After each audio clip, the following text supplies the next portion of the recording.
Ayon sa kasulatan, tinig ng katotohanan, programang gabay tungo sa kaligtasan. Si Fernando Baisa Camacho Jr. matibay na saksi, katotohanan ng Diyos laging pinanghahawakan lagi. Sa bawat aral na kaniyang binibigkas, liwanag ng langit sa puso ay bukas. Maling aral ay tinutuwid niya, pag-ibig ng Diyos Sa atin ay pinapakita. Ayon sa kasulatan, tayo ay pinapatatag. Sa bawat pahayag, tayo ay itinataguyod. Pagtatanggol ng pananampalataya, di umaatras. Salita ng Diyos ang sandata, ako'y nanaglalagablab. Ayon sa kasulatan, yan ang ating sigaw. Tinig ng katotohanan, umaalingaw-ngaw. Ang Diyos ang katotohanan, ito ang aming panata. Ayon sa kasulatan, buhay namin ay sa Kanya.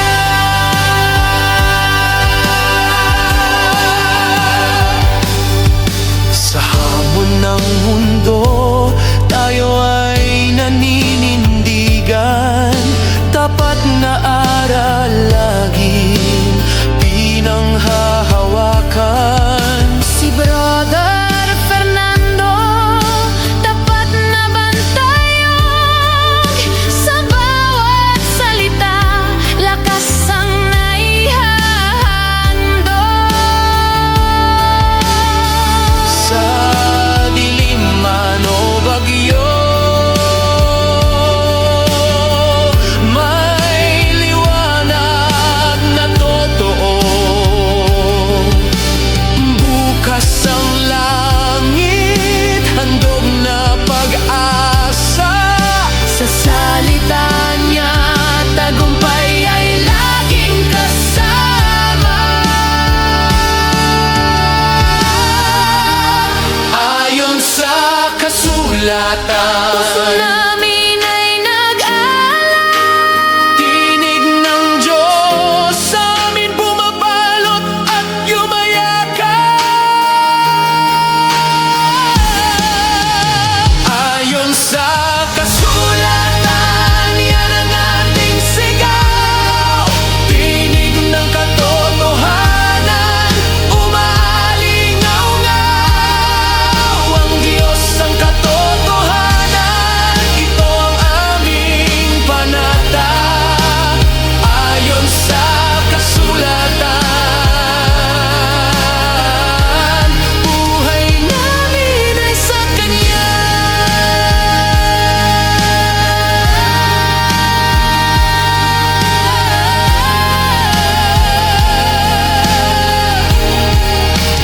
Ayon sa kasulatan, Laging magliliyab ang aming pananampalataya.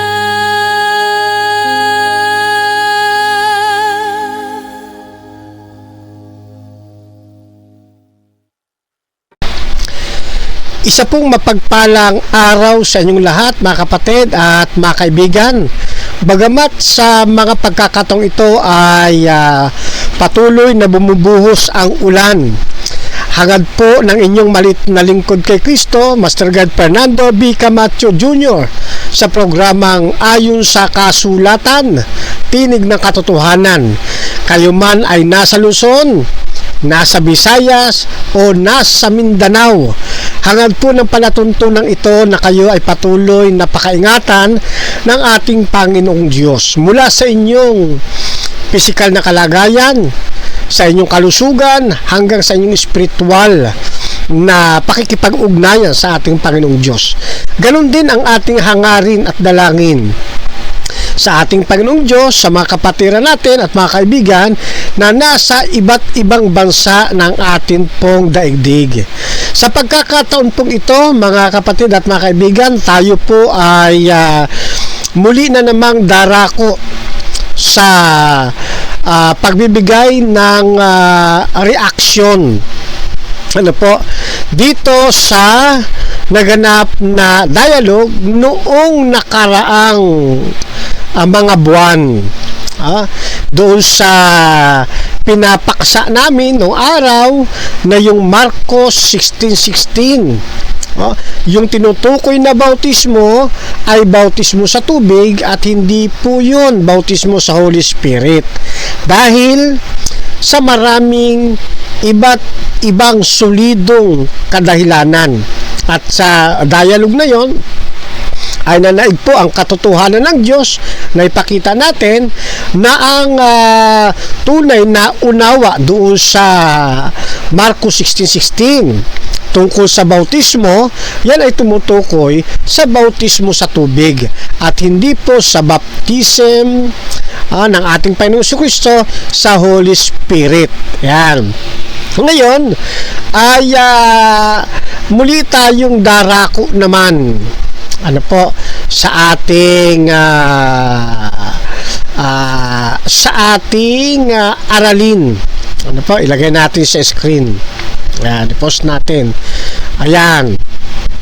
Ito naman ay mayroong kinalaman sa patuloy nating pagbibigay ng reaksyon upang ang mga kapatid na nakapanood doon sa dialogue sa mga panahong yun, alam naman kasi natin kapag sinabing debate o dialogue, may mga oras itong sinusunod.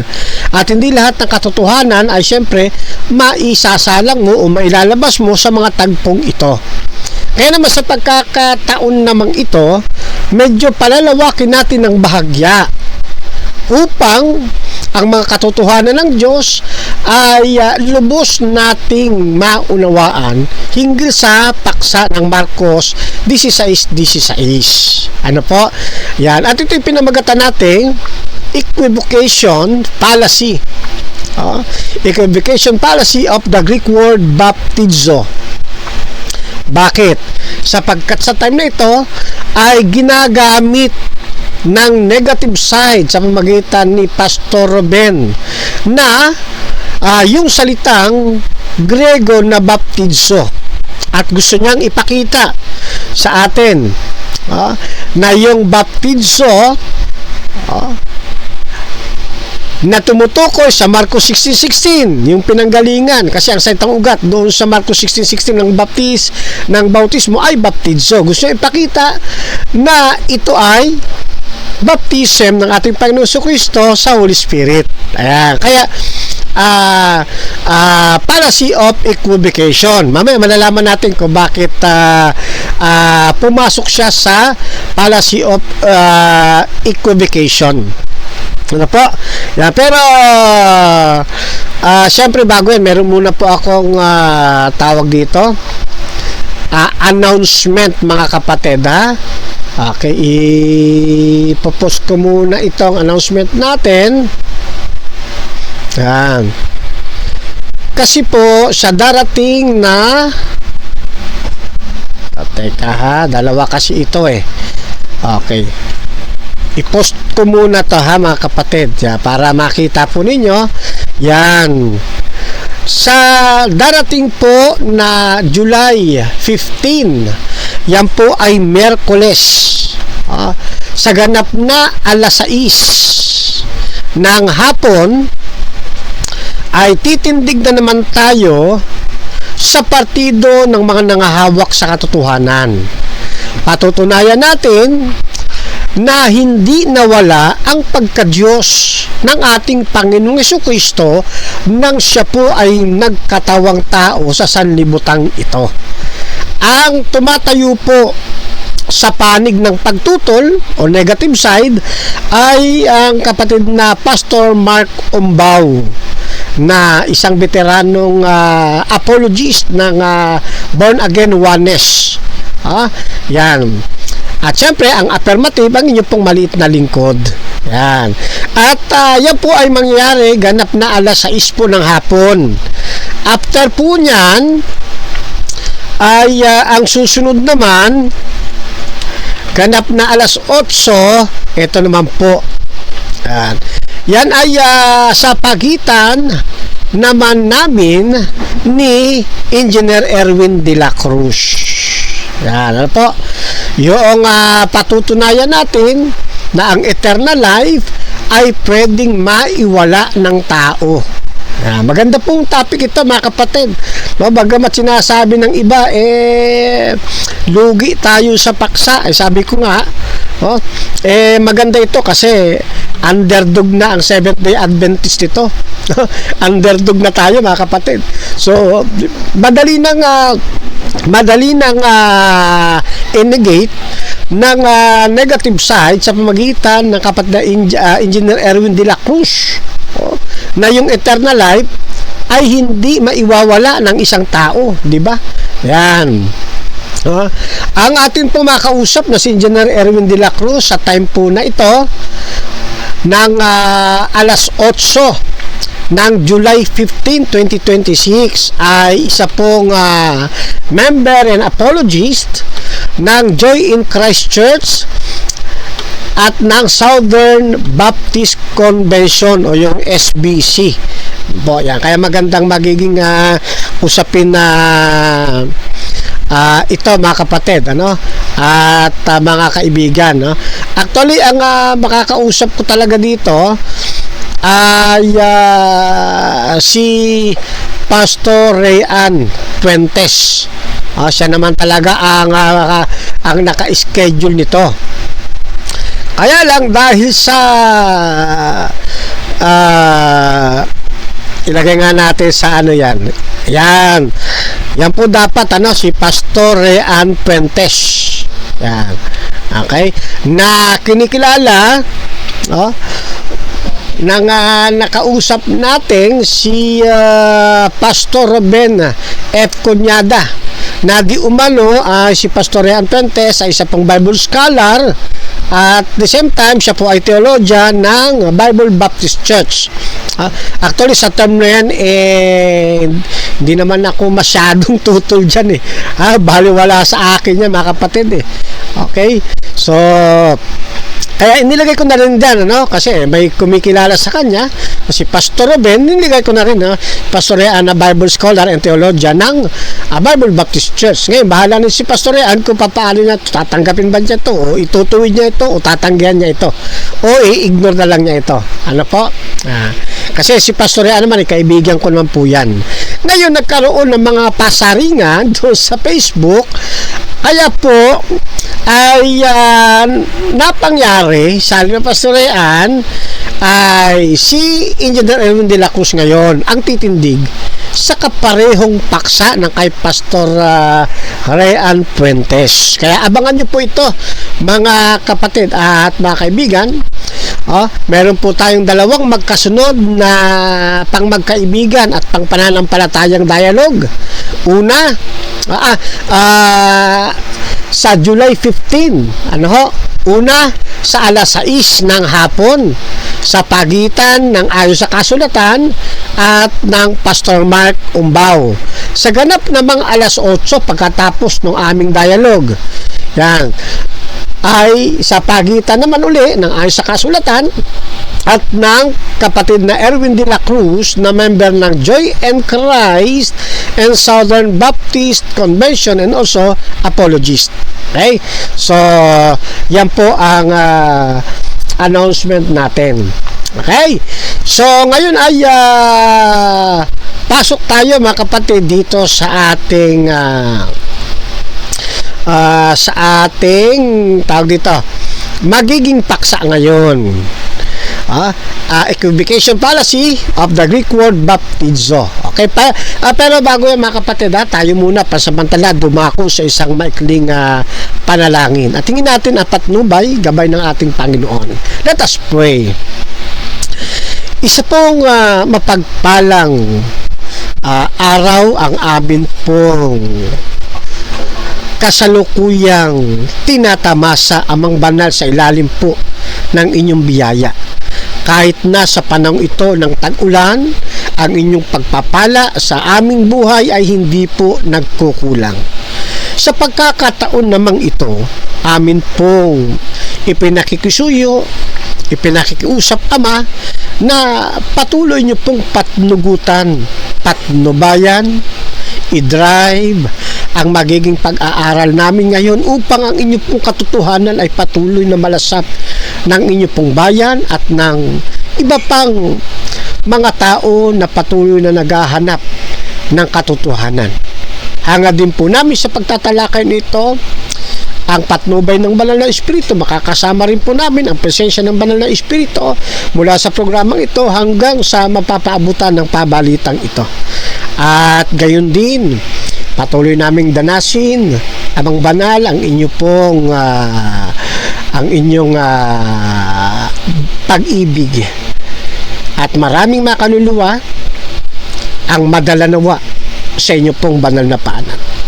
Ama, ibinabalik namin ito at layunin din kayo ang patuloy na maluwalhati, maitaas at maparangalan sa pamamagitan po ng kaisa-isa ninyong anak, ang aming Panginoong Jesus. Amen. Alright, so tayo na pong pumalaot mga kapatid. Ano po? Ayan. Sa atin pong pagpalaot ay nais kong basahin muna rito dito sa YouTube channel ang sabi ni at Pedi Pakis. Sabi niya, natatawa ako sa Baptist. Walang kumampi sa kanya kahit kapwa niya Baptist. Hahaha. Yan kasi po sa time po nung dialogue ay ginamit natin yung mga Bible scholars ng Baptist para ipagpatotoo na maging ang mga Baptist na scholar ay naniniwala na yung Marcos 16:16 ang tinutukoy ay bautismo sa tubig.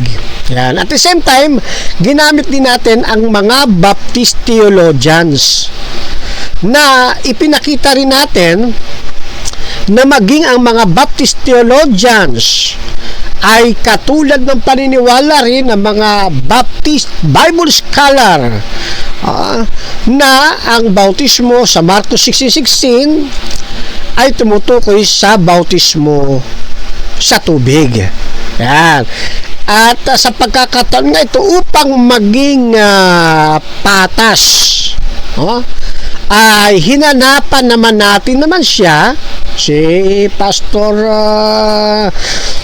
Ruben. Hinanapan natin kung meron ba namang Bible, mayroon ba namang Baptist na Bible scholar at Baptist na theologian. Okay? Na nagsasabing ang Marcos 16:16 na tinutukoy na bautismo ay bautismo sa Holy Spirit. Yan. Natapos na ang dialogue, mga kaibigan, mga kapatid. Walang nabasa si Pastor Ruben. Si Pastor Ruben ay isang napakahusay na debatista po ng Baptist at pastor. Pero wala siyang naipakita ni isang Bible scholar ng Baptist o ni isang theologian ng Baptist na nagsasabing ang bautismo sa Marcos 16:16 ay bautismo ng Panginoong Jesucristo sa Holy Spirit. Wala po. Natapos ng debate, wala po siyang nabasa. Kaya sabi ni kapatid na Felix Pakis, natatawa ako anya sa Baptist. Bakit? kasi wika rito, walang kumampi sa kanya kahit kapwa niya Baptist. Yeah. Alam nyo kasi kumbaga sa korte, lagi ko sinasabi, ang mas valid na magpapatotoo sa isang kaso, yung mismong relatives, di ba? Yung mga relatives, yung mga malalapit doon sa akusado. Itong mga Bible, mga theologian ng Baptist at Bible scholar ng Baptist, maituturing itong kapamilya nila kasi pareho silang Baptist. Pero bakit ni isa na theologian, kahit isa na Bible scholar ng Baptist, walang nagsabi na yung bautismo sa Marcos 16:16 ay bautismo ng Panginoon Kristo sa banal na Espiritu. Kaya sabi ni Padre Pakis, wala man lang kumampian niya na kapwa niya Baptist. Yan. Ang tinutukoy dito ng kapatid na Padre Pakis, yung mga Bible scholars at mga theologian. At itong mga binabanggit natin, hinahanap natin, mga standard ito mga standard na Bible Bible scholar ito at standard na theologian ng Baptist, at yun ang ginamit natin. Okay? At dito lumabas sa sa panig natin bilang mga Adventist na gumamit ng mga Baptist scholar at Baptist Bible theologian, baliktad, na mga Baptist Bible scholar at Baptist theologian, sa atin sila kumampi. Yung paniniwala ng mga Baptist Bible scholar at Baptist theologian, pareho ng paniniwala ng Adventist na iyan ay bautismo sa tubig. Kaya kung baka sa korte, nasa atin talaga ang kalamangan, nasa atin ang katotohanan. Walang kumampi, walang tumistigo sa panig ng kaibigan nating si Pastor Ruben. Wala po. Natapos ng debate.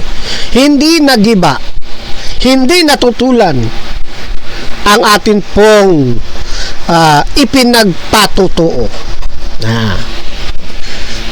Kaya sabi ni Padre Pakis, natatawa ako sa Baptist, walang kumakampi sa kanya kahit kapwa niya Baptist. Ha ha ha. Sabi naman ni Peter Villaruel, sinabi ng Baptist na windang daw si Bro Camacho, samantalang siya nalubog na sa mga sagot niya. Ayun. Kasi lagi siya sabi, di ba? Lagi sinasabi kasi ni Pastor Ruben, windangan niya si Brother Camacho. Pero ang totoo, pag pinanood nyo ulit, makikita nyo kung sino talaga ang nawindang. Ano po? Yan. Ngayon, ito'y comment po ng ating mga viewers, comment po yan. Then meron po akong ipaparinig sa inyo na video mula doon sa naging dialogue namin. At dito iikot ang ating pong study. Okay, pakinggan po ninyo. Okay, ano sa Greek word, bro? Kasi gumamit ka ng Greek. Ano sa Greek word ang baptism of the Holy Ghost, bro? Yan. So, itinatanong niya, ano sa Greek o sa Greek word yung bautismo sa Holy Spirit. Yan. Actually, medyo naguluhan ako dito sa kanyang tanong mga kapatid Alam nyo kung bakit? Kasi pansinin po ninyo yung tanong. Okay, ano sa Greek word, bro? Kasi gumamit ka ng Greek. Ano sa Greek word ang baptism of the Holy Ghost, bro? Ayan. So, syempre, naisip ko sa tanong niyang ito, ano ba yung itinatanong niya? Ako ba ang magta-translate? From Filipino to Greek?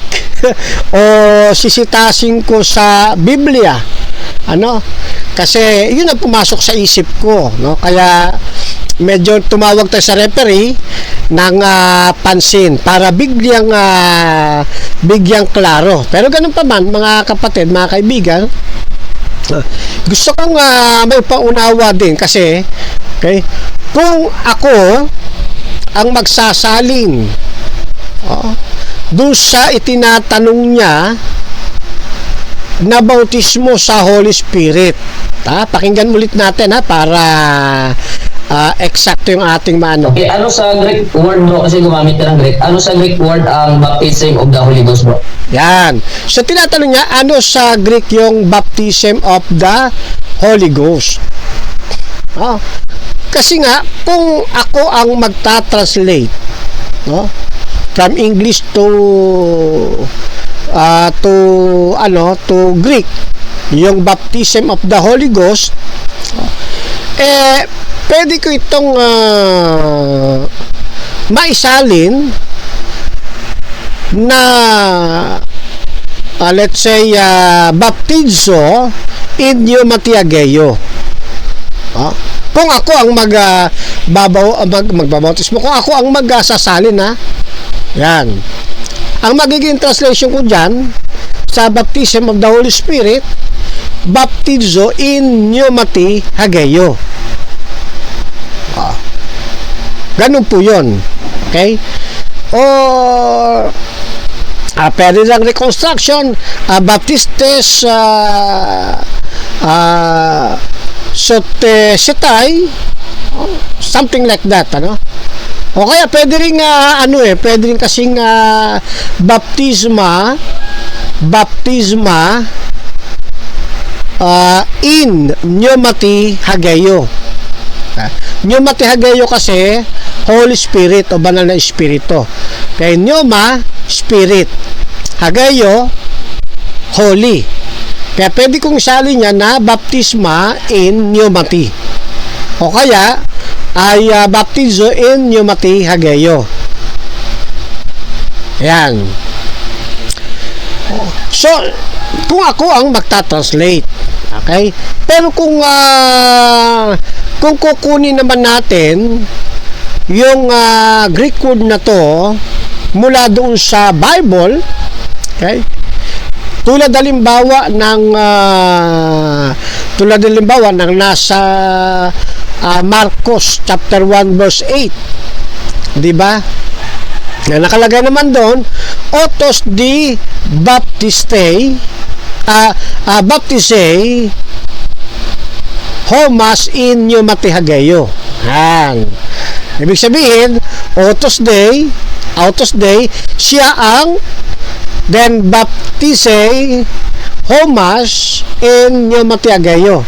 Magbabautismo sa inyo sa Holy Spirit o sa Espiritu Santo. Okay. Ganon din sa kung kunin natin yung Acts 1:5, yung humes di baptisi seste in pneumati ageo. Ayan. Ibig sabihin, ngunit kayo ay babautismuhan sa Holy Spirit. Ayan. Kaya ginawa natin sa paliwanag natin, inilabas ko yung sarili kong version na ako ang magta-translate mula sa Tagalog or English patungo sa Greek. Inilabas din natin. Ito rin, meron pa akong isang nabanggit yatang pagsalin kasi maraming pwedeng gawing pagsasalin from English or Filipino patungo sa Greek language, no? Kaya inilabas natin pareho yung personal kong translation at saka yung translation ng o yung version ng mga Greek text. Ano po? Yan. Then dito makita natin kung bakit itinatanong sa atin yung Greek word, no, ng bautismo sa Holy Spirit. Kasi gusto niyang gamitin dito yung kahulugan ng baptizo. Yan. Gusto niyang gamitin dito yung salitang baptizo sa wikang Grego. Yun ang una kong nakita, kaya niya itinanong po yun eh. Kukunin niyo yung salitang baptizo doon sa salitang bautismo sa Holy Spirit at saka yung baptizo doon sa bautismo sa tubig. Yun agad ang akin pong nakita. No, kasi sa common na kahulugan ng baptizo, lagi natin pong tatandaan yung salita pong Grego na yan na baptizo. Sa iba kasi baptizo, sa iba naman ang bigkas baptizo. Iba-iba, pero pareho lang naman din ang spelling po niyan. Okay? Pareho din ang baybay po niyan. Ito po ay karaniwang tumutukoy sa paglulubog. Yan. Paglulubog sa tubig. Okay? O kaya ay paglubog sa tubig. Tumutukoy din yung baptizo sa paghuhugas sa tubig. Kasi basta yan may kinalaman sa tubig. Okay? At ang paghuhugas sa tubig na yan isinasagawa sa paraan ng paglulubog.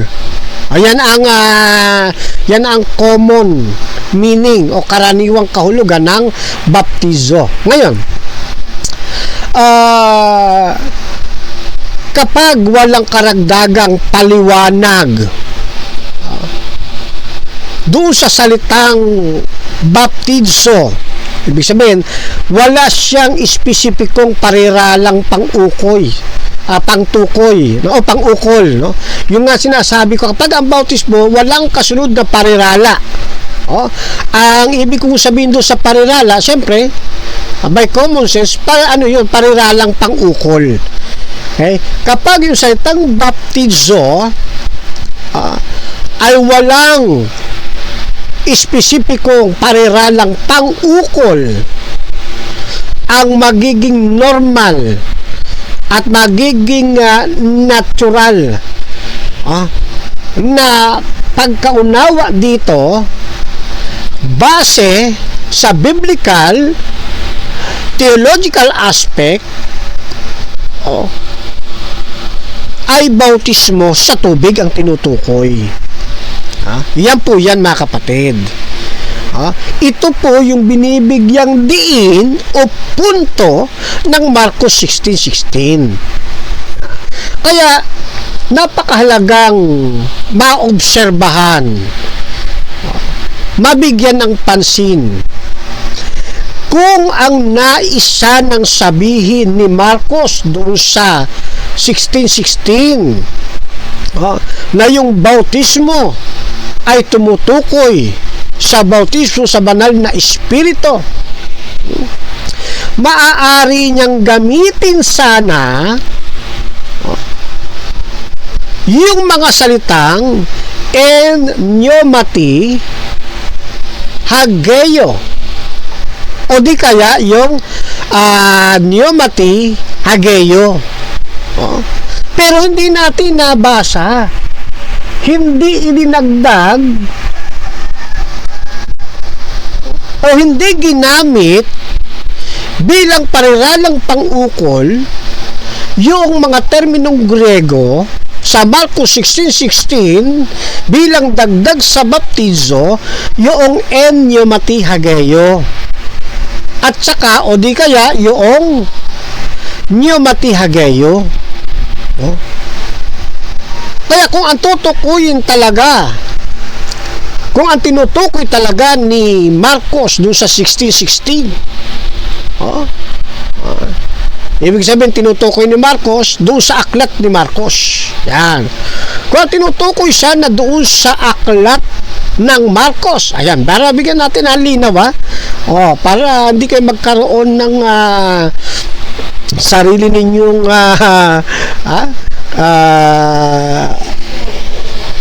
kahulugan, para hindi kayo magkaroon ng baka Baka masyado kayong technical. Okay? Linawin natin, ha? Kung ang tinutukoy sana sa Marcos 16:16, ayan, ha? Para mas maganda.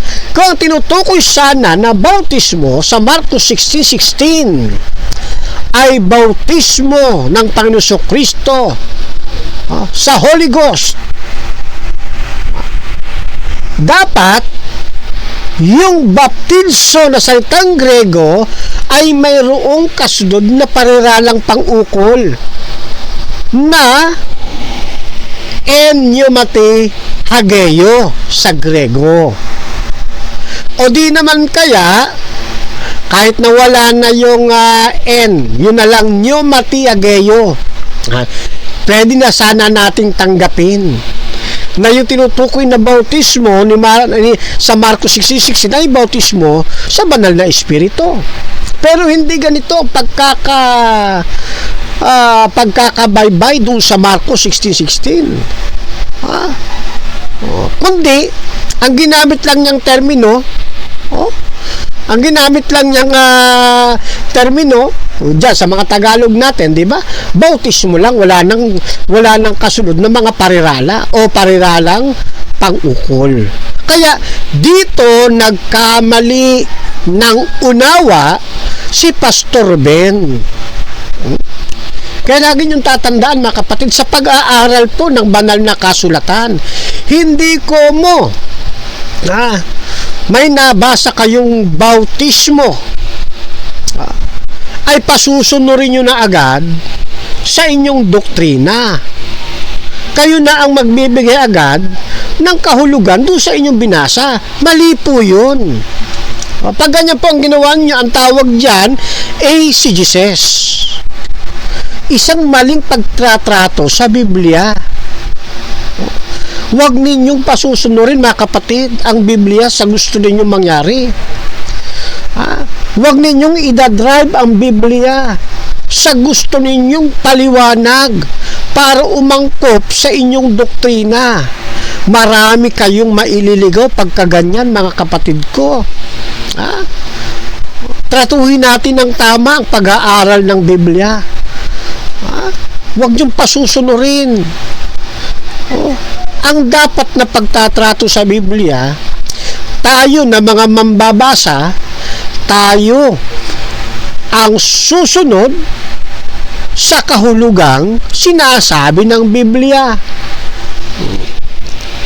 At mahalaga dito yung pagtingin, yung pagbibigay ng pagpapahalaga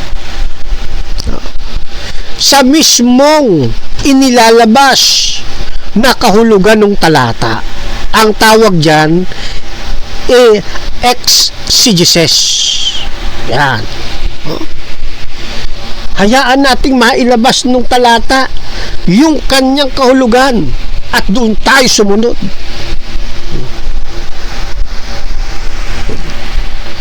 Kaya nga mahalaga yung biblical studies, yung theological aspect. Maintindihan natin. Kasi ang Biblia nagpapaliwanag sa sarili niya. Ang gagawin mo na lang, uunawain mo yung ipinapaliwanag ng Biblia. Nangyari doon sa dialogue, ito pa pagkakamali ni Pastor Ben. Ang focus Marcos 16:16. Ang ginawa niya, tumalon-talon, no? Tawag doon, jumping frog. Grasshopper techniques, talon-talon tawag doon fallacy of proof text. Hindi ko sinasabing masama ang mag-proof text siya. Hindi ko sinasabi yun. Ang sinasabi ko, may mga proof text na nagiging mali ang pagkagamit kaya pumapasok sa fallacy of proof text. Kasi yung hindi angkop, ipo-proof text mo para maging angkop. Hindi po. Bawat talata ng Biblia may kanya-kanya po yung tamang pamamaraan ng paggamit. Katulad yan, yung sa Marcos 16:16, hindi yan tumutukoy sa bautismo sa Spirit, sa Holy Spirit, kundi yan tumutukoy sa bautismo sa tubig. Huwag nang ipilit. Huwag nang ipilit na yan ay bautismo sa Holy Spirit. Marami kayong kaluluwang maililigaw. Sa halip na maihatid nyo sa tunay na katotohanan, na ihahatid nyo sila sa maling landas ng pag-aaral ng Biblia. Ganun po yan, mga kapatid. Siyempre, hindi sapat na babase lamang tayo sa sarili nating mga unawa. Hindi sapat po yun. Kailangan natin magpa-guide sa banal na espiritu. Tutulungan tayo ng Diyos, mga kapatid. At huwag nating igit-git o igiit yung sarili nating paliwanag. Kapag nakita nating mali, nakita ninyo, tinutukoy pala sa Marcos 16:16, hindi pala yung bautismo sa Holy Spirit, huwag na nating ipilit. Kasi ang katotohanan, bautismo sa tubig yung binabanggit dyan. Huwag nang ipilit. Kasi kawawa yung mga kapatid na mapapahamak dahil doon sa mali ninyong nagiging pagtuturo. Kawawa naman sila, mga kapatid, hindi ba? Kaya manatili lamang tayo dun sa katotohanan. Ano? Okay? Pagmasdan ninyo, ipaparin ko pa itong isa.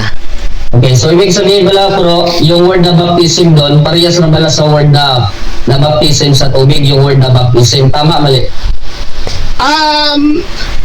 Mali po. Kasi yung tong bautismo doon sa binanggit na talata sa Matthew, mayroon po siyang karugtong na parirala. Dito naman, sa Marcos 16:16, wala siyang karugtong na parirala. Magkaiba po yun. Iba yung bautismo, iba rin ang bautismo sa Holy Spirit. Kung bautismo sa Holy Spirit, matik yun sa Holy Spirit. Pero pag sinabing bautismo lang, tutok nun sa tubig. Okay, next question. Okay, sabi mo, mali no, hindi parehas. So, ibig sabihin, iba pa yun ang bro, yung word sa Greek ng, ng baptism sa Holy Ghost. Iba pala yung ang kanyang word na baptism kaysa baptism dun sa water. Iba, yes or no? Apo, magkaiba. Kasi, katulad na sinabi ko, pag sinabing bautismo, walang kasunod na parirala, sa tubig po yan.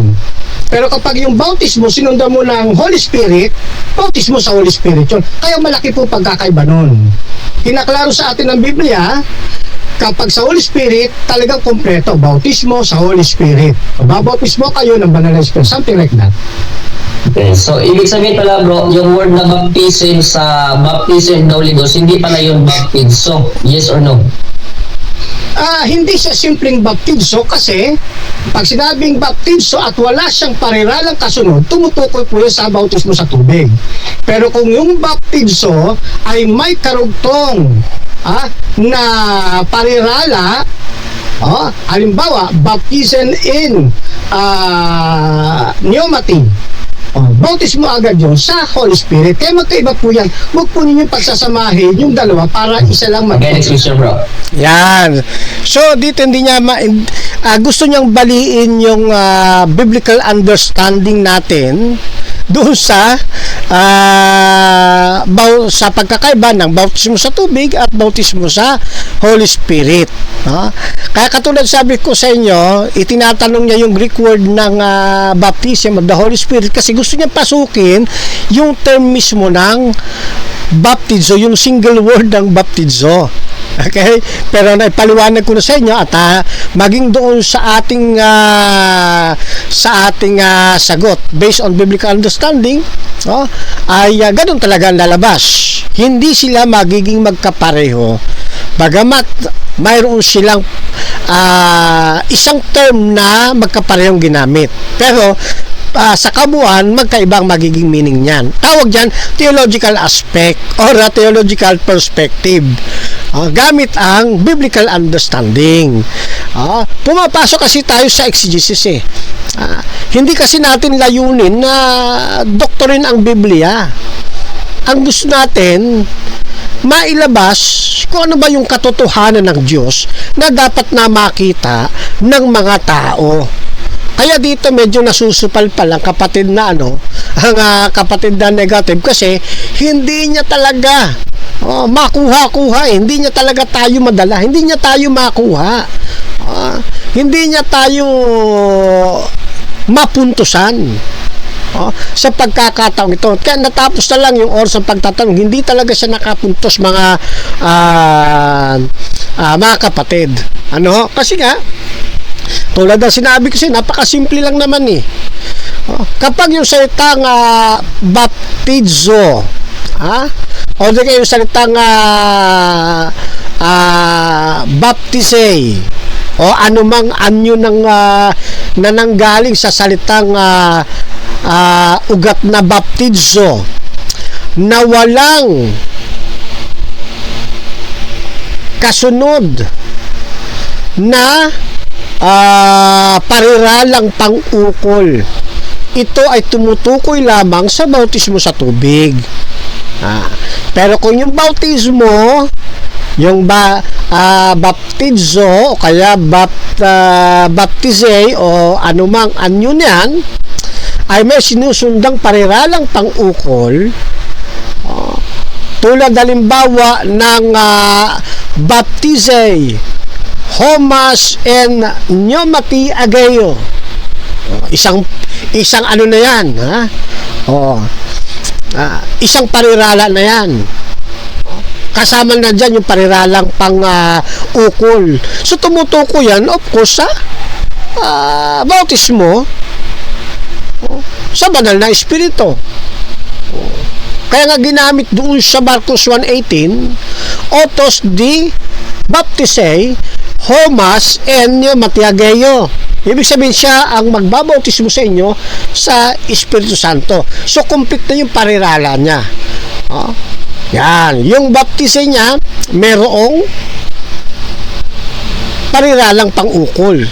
Kaya natutukoy natin walang ibang ibig sabihin. Yun talaga yung bautismo sa banal na espiritu, kasi merong pariralang pang-ukol na enyo matihagayo di ba? Ganun po yan. Pero kapag ito'y walang pariralang pang-ukol, automatic tumutukoy lang ito sa bautismo sa tubig. Maliban na lamang kung ang pagdadrive ng isang author ng Biblia ay mayroong paghahalintulad, may comparison, okay, na ginamit yung dalawang ipinakita yung dalawang sistema ng bautismo, okay. Saka lang siya gumagamit ng mga kadugsong na kataga doon sa baptizo o bautismo, kasi may comparison na meron ng dalawang idinidiin na doktrina o meron ng dalawang ipinapakitang views, okay. So yun po ang ibig sabihin yan, mga kapatid, yan. Katulad dito, ipapakita ko po sa inyo itong Marcos 1:8. Ayan. So dito makikita nyo yung binabanggit ko kanina, yung otos di baptisay homas in pneumati ageo. Nang ibig sabihin yan, siya ang magbabautismo sa inyo sa Espiritu Santo. So complete siya, parirala, kompletong parirala siya, kasama yung pang-ukol, okay. Ganun din doon sa Gawa 1:5. Yan, okay. Ano nakalagay? Homes di en baptistise baptistisiste hageyo. Yan, ibig sabihin, ngunit kayo'y babautismo sa Espiritu Santo. Ayan, so very clear, mga kapatid, okay. Now punta tayo doon sa chapter 3 verse 11 ng Marcos, ng Mateo. sabi dito, binabautismuhan ko nga kayo sa tubig. Binabautismuhan ko nga kayo sa tubig para sa pagsisisi. Ngunit, ang dumating na kasunod ko ay mas makapangyarihan kaysa akin. Hindi ako nararapat o karapat-dapat magdala ng kanyang sandalyas. Kanyang babautismuhan kayo sa Espiritu Santo at sa apoy. Ayan. So dito mayroong binabanggit na dalawang uri o anyo ng bautismo. Ano po yon? Bautismo sa tubig at bautismo sa Holy Spirit. Yung magsasagawa ng bautismo sa tubig, of course, yung mga itinalagang tao ng Diyos. Tulad ng ating mga ministro, yan. At yung mga naitalaga ng ating payo sa gawain ito, katulad ni John the Baptist. Pero ang magbibigay ng bautismo sa Espiritu Santo, walang iba kundi ang Panginoong Jesucristo. Okay? Kaya nga, policy of equivocation, kasi ginagamit yung isang termino doon sa magkaibang praise para palitawin na tama yung pinaglalaban nila, na kahit na ito'y mali sa gramatikang Grego, ipipilit nila. Tawag po dyan policy of equivocation. Ito po yung ginagawa ng maraming huwad na mga mangangaral. Mapapastor man yan, pakilalang pastor, magpakilalang ebanghelista, o mga kamanggagawa kung magpakilala, o iba't ibang uri ng mangangaral, kahit sino pa sila, ginagawa nila minsan itong policy of equivocation para gamitin pagpapatotoo sa paglalansi sa panlilito doon sa kanilang mga naaaralan.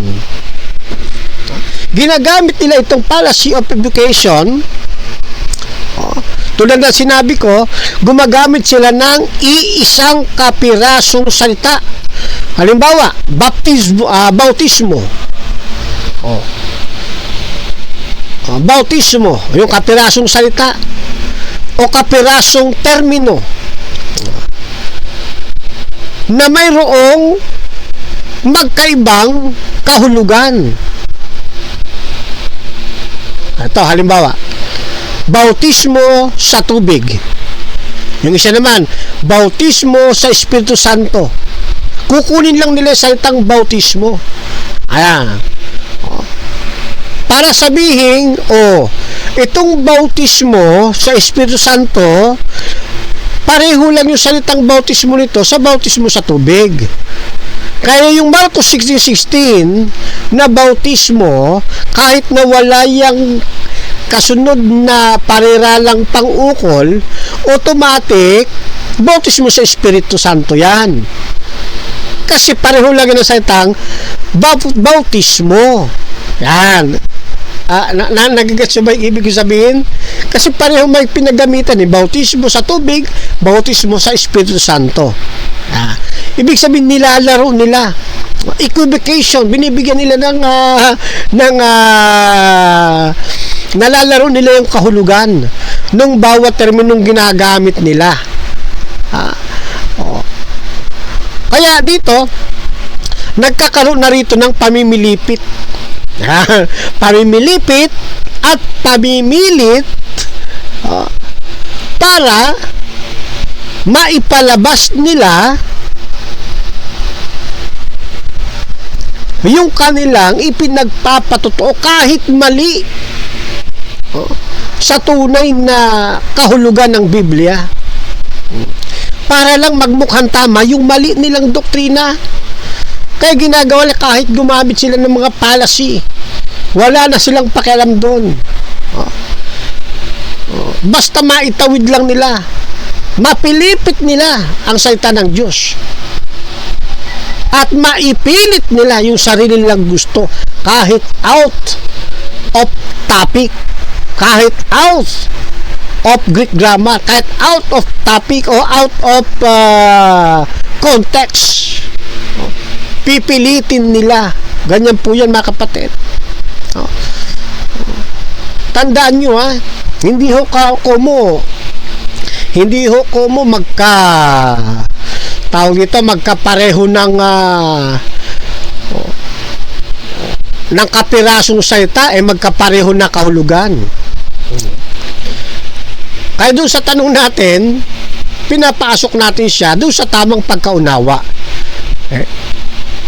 Na hindi ko mo bautismo, ang tutumbukin na niyan, bautismo sa Holy Spirit. Hindi po. Paulit-ulit natin sinasabi, pag ang bautismo walang pariralang pangukol, automatic yung bautismo sa tubig. Kung yan naman ay merong pariralang pangukol, bautismo sa banal na espiritu, automatic yun, sa Holy Spirit yun. Okay? Ganun po yan ngayon, tignan ninyo. Sabi sa talatang ito, pansinin ninyo. Ano sabi? Binabautismuhan ko kayo saan? Sa tubig. Yan. Kumbaga, kung aaralin ninyo ito, aaralin natin yung tubig. Yan yung pangalan o yung noun, 'di ba? Binabautismuhan ko kayo sa tubig. Yun yung noun yung tubig. Okay? Kasi itong tubig, ito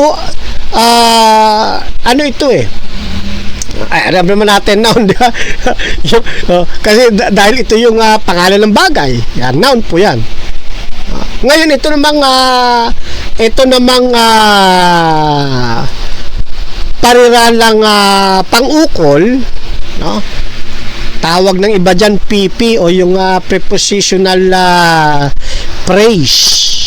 Yan. Yung prepositional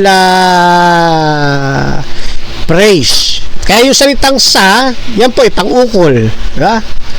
Binabautisman ko kayo sa pangukol yun. Okay? Then yung tubig, yan yung layon ng pangukol. Di ba ganon, sa kasi bahagya tayo nagtuturo nung araw ng Filipino subject, kaya na medyo nare-recall ko Ayan. Ngayon, kaya pag pinagsama mo sa tubig, bumubuo ngayon ito ng pariralang pangukol. Binabautismo kayo sa pangukol na yon. Then tubig, noun. Pag pinagsama mo sa tubig, bubuo ko ngayon ng pariralang pangukol. Diba? Napakasimple lang, Yan. Ngayon, binabautismuhan ko kayo sa tubig. Punta tayo dito sa binabautismuhan. Lumalabas itong terminong binabautismuhan, ito yung magiging pandiwa o verb. Diba?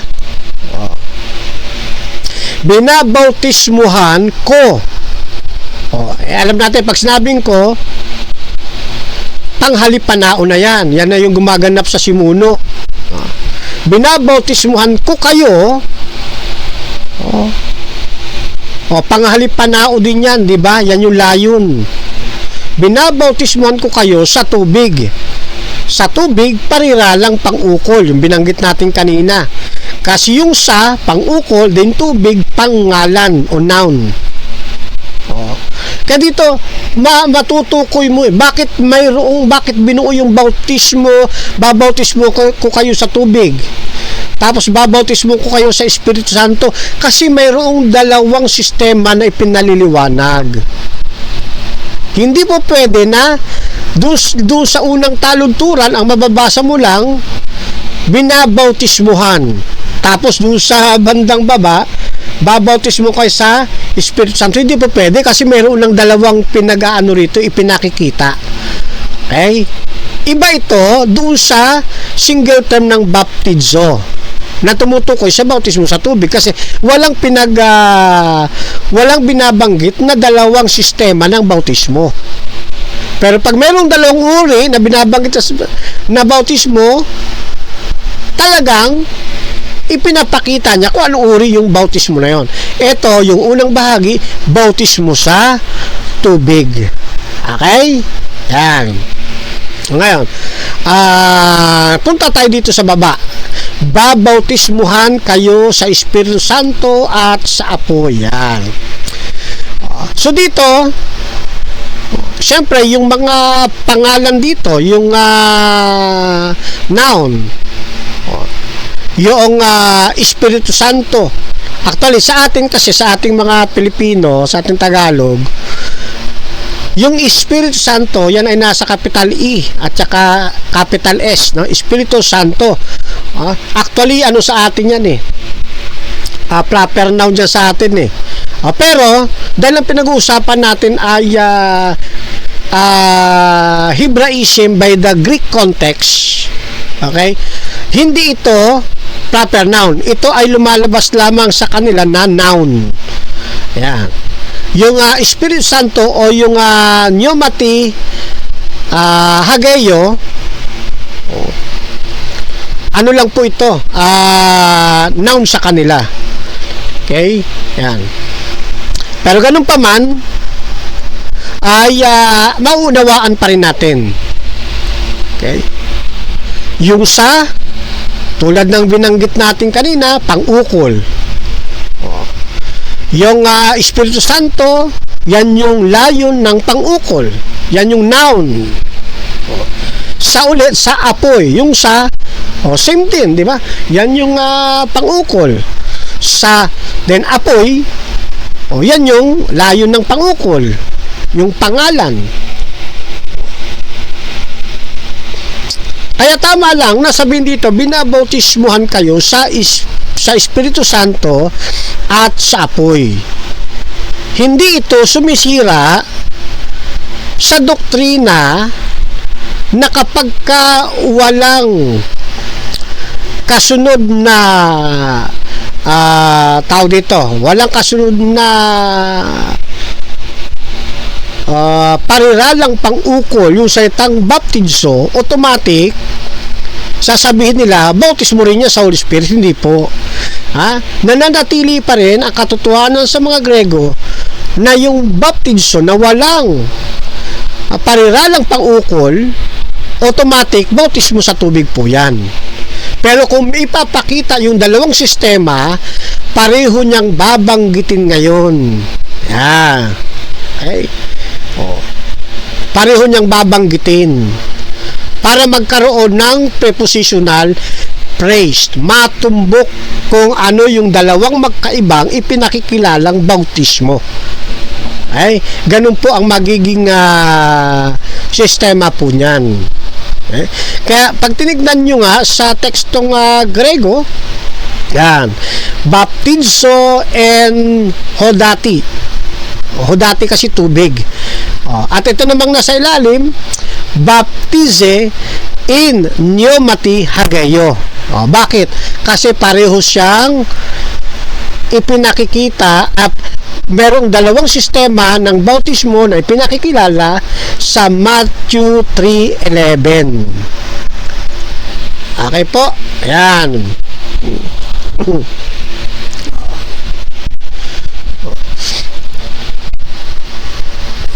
Medyo siguro hindi pa ninyo masyadong doon sa mga baguang mag-aaral ng Biblia, hindi ninyo masyadong masasakyan yung sinasabi ko. Panoorin nyo lang po ulit. Ano po? Yan. Kasi may mga katumbas na may mga katumbas yung konsepto ng mga parirala natin, yung pariralang pang-ukol natin sa pariralang pang-ukol naman sa Koine Greek. Tandaan ninyo ang New Testament hindi basta Greek po yan. Yan po ay Koine Greek. Ay. Kaya kapag kayo mag-aaral ng New Testament, mag-focus kayo sa Koine Greek. Huwag kayong mag-focus doon sa modern Greek. At huwag din ninyong pagpokusan yung classical Greek kasi magkakaiba po yan eh. Yung classical Greek kasi, yun yung Greek na ginagamit ng bago pa mag New Testament. Pero sa panahon ng New Testament, Koine Greek na ginagamit. Ibig sabihin ng Koine Greek sa panahon nila, ito yung bagong usong salita ng Grego. Yan, Koine Greek, bagong uso na salitang Grego. At paglipas ng mga panahon, siyempre nagkaroon ang lingwahe kasi ay buhay. Siyempre nagbabago ng mga transition, ng mga kahulugan, kaya nagkaroon ng mga modern Greek. Ayan. Kaya focus tayo doon sa Koine Greek. Okay? Kaya itong binabanggit ko na PP, yung prepositional phrase, parang yun din ang ginagamit mo sa Koine Greek. Okay? Kaya nga lang, sa Koine Greek, yung kanilang isang pangalan na ginagamit o di kaya yung mga panghalip, mayroon po silang mga tamang case na ginagamit po dyan. May mga cases. Halimbawa, accusative case, genitive case, dative case, depende po sa pang-ukol ng pagkakabaybay ng manunulat ng bagong tipan. Pero ganun pa man, pag isinalin dito sa Tagalog at hindi din nyo maintindihan, saka lang kayo babalik sa biblical languages. Pero kung nahagiptan nyo sa Tagalog, gusto niyo makatiyak, reviewin din niyo yung biblical languages. Yan. Sabi ng iba, parang hirap rin mag-aral ng Biblia. Hindi po. Tulad na sinabi ko, mahirap lang unawain ang Biblia kapag wala kang patnubay ng banal na espiritu. Kailangan, siyempre, bago ka mag-aral ng Biblia, para maintindihan mo sinasabi, lagi tayong mananalangin sa Panginoon. Nagabayan tayo sa atin pong mga gagawing pag-aaral. Doon sa ating mga inaalam na mga kahulugan ng Biblia. Yeah. So, total nasa screen na ninyo yung yung Matthew 3:11, no? Dagdagan na rin natin kasi total na nag-aaral na tayo dito sa grammar and syntax ng Koine Greek eh. Okay? Dagsayin na natin itong term na baptizo in hodate o yung ibig sabihin bautismo sa tubig. For recap lang yung baptizo, yung tinutukoy ko yung nakakulay green po sa ating screen. Yan yung sa hindi pa nakakabasa ng Greek, yan ay baptizo in homati. Hodati. Yan. Ibig sabihin ng bautismo sa tubig. Yung bautismo, yan po ang tumatayo na verb. At yung N, yan yung tumatayo bilang preposition. At yung hodati, yan yung noun dative. Diba na narinig nyo sa akin kanina, no?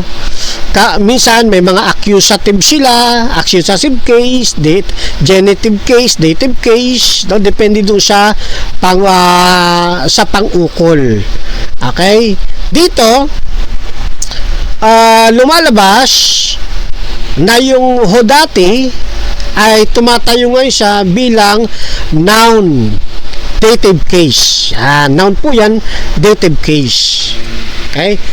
Yun namang nasa baba, yung kulay pula, yung baptise in pneumati hageo. Pag i-translate mo yan, literal translation, bautismo sa banal na espiritu, o di kaya bautismo sa Espiritu Santo. Yung tumatayong verb, syempre yung baptize.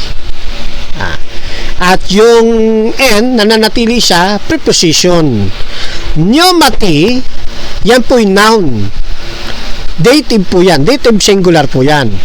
Hageyo, yan yung magiging adjective natin. Hageyo is holy. No, banal. Yan.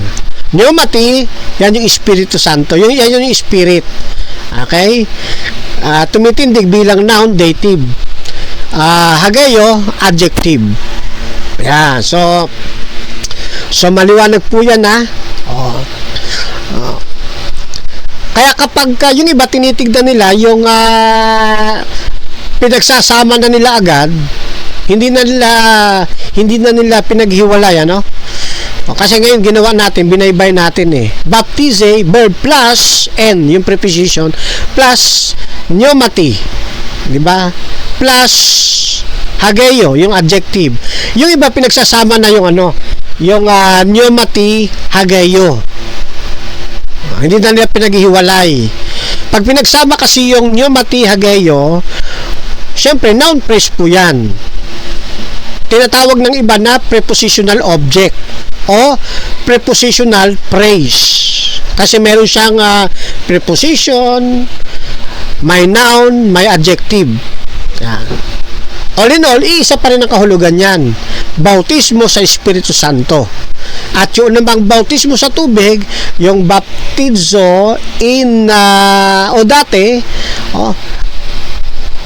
mananatili siyang bautismo sa tubig. Yan. Ito, kumpletong parirala itong dalawang ito. Bakit siya parehong binanggit?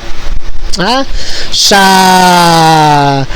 tekstong ito ng Mark 3 chapter 11, simple lang.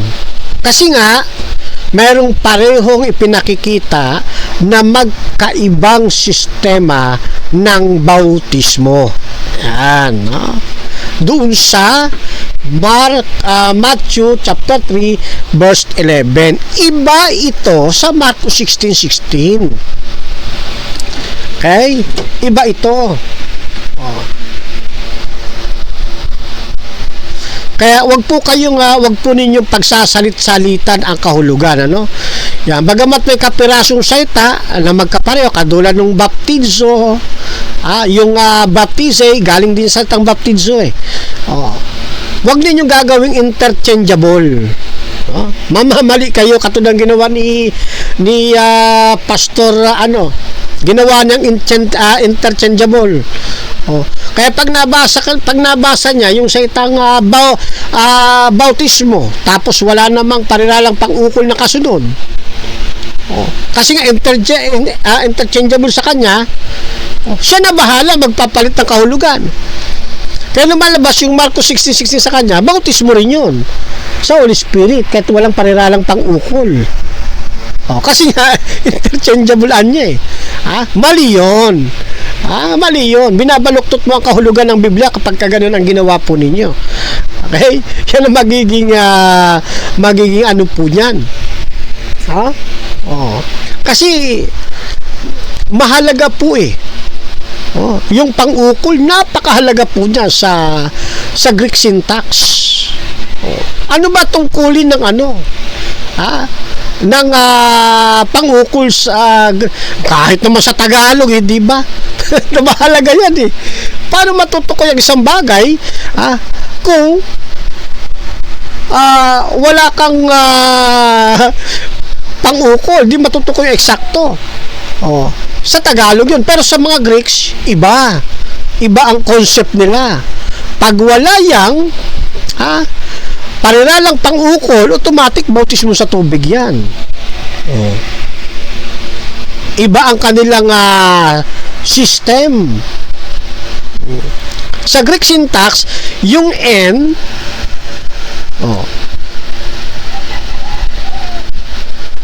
plus hodati, dative case po yun eh. Ng tubig. Di ba?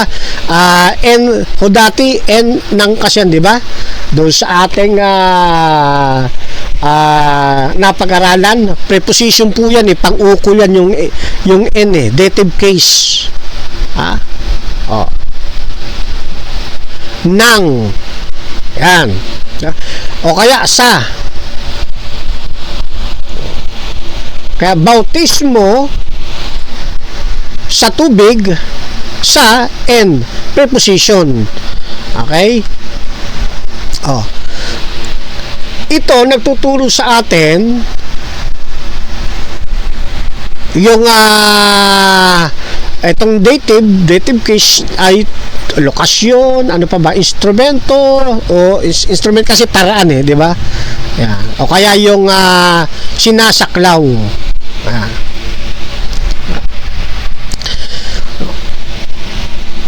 Kapag ka mananangan ka dito sa Greek grammar and the Greek syntax, hindi ka maliligaw.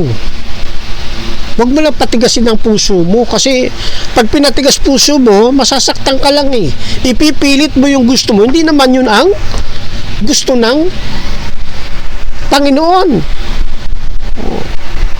Sundan natin yung kalooban ng ating Panginoong Diyos. Okay? Inuulit ko mga kapatid, diyan sa pinag-uusapan nating Marcos 3:11. Bagamat parehong mayroong salitang baptizo. Okay? Ginagawa ang ganitong paraan ng pagkukumpleto ng mga parirala sa pagsusulat kapag ka mayroong mga espesipikong dapat linawing punto sa magkaibang sistema uuri ng bautismo. Okay? Pero kung wala namang dalawang pinaghahambingan, sapat na ang salitang baptizo para tukuyin yung sistema ng bautismo sa tubig. Hindi na kailangang sabihin pa na baptizo in hodati. Sapat na yung baptizo. Kung wala namang dalawang pinaghahambingan. Yan, maliwanag po Ngayon, samantala, kapag ang tutukuyin naman ay bautismo sa Holy Spirit, merong espesipiko na binabanggit. Hindi po pwede, kung ang tutukuyin mo ay bautismo sa Espiritu Santo, hindi po pwedeng sa Greek, ang ilalagay mo lang ay baptizo. Hindi mo nasusundan ng pariralang pang-ukol.